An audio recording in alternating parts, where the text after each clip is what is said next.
Menteri Jepang Sanae Takaichi yang dikenal hobi kerja justru sulit tidur?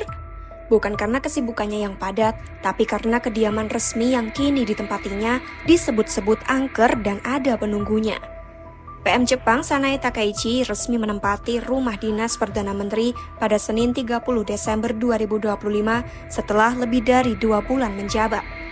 Sebelumnya, Takaichi memilih tinggal di rumah dinas anggota parlemen.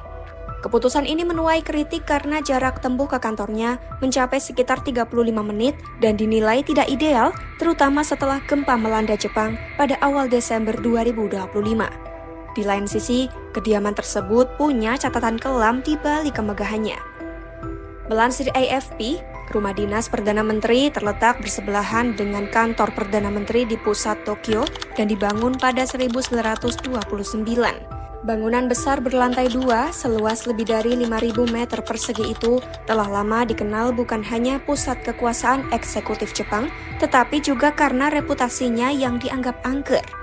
Awalnya, bangunan ini difungsikan sebagai kantor Perdana Menteri sebelum kemudian beralih menjadi kediaman resmi. Arsitekturnya mengusung gaya Art Deco dan terinspirasi dari Imperial Hotel karya arsitek Amerika Serikat Frank Lloyd Wright. Di balik kemegahannya, bangunan ini menyimpan sejarah politik berdarah. Pada 1932, Perdana Menteri Tsuyoshi Inukai tewas ditembak oleh perwira muda Angkatan Laut dalam upaya kudeta. 4 tahun berselang, pemberontakan militer kembali terjadi di lokasi yang sama. Perdana Menteri Keisuke Okada nyaris tewas dan hanya selamat karena bersembunyi di dalam lemari, sementara 5 orang lainnya tewas ditembak. Bekas lubang peluru di salah satu pintu masuk bangunan hingga kini masih dibiarkan sebagai pengingat tragedi tersebut.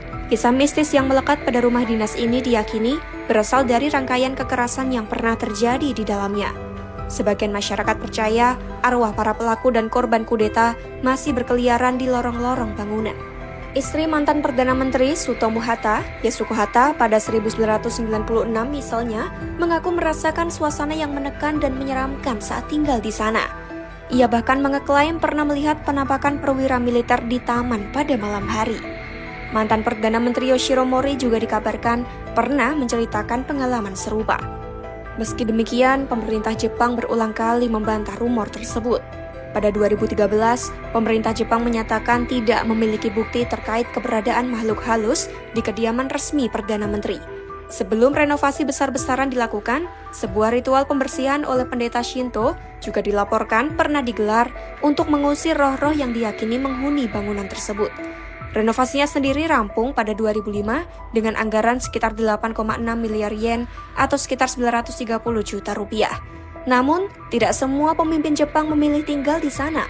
Perdana Menteri dengan masa jabatan terlama, Shinzo Abe, menolak menempati rumah dinas selama periode keduanya dan memilih tinggal di rumah pribadinya di Shibuya.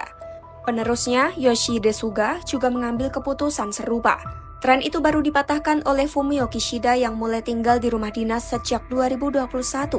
Kishida mengaku tidak pernah melihat penampakan apapun dan dapat tidur nyenyak.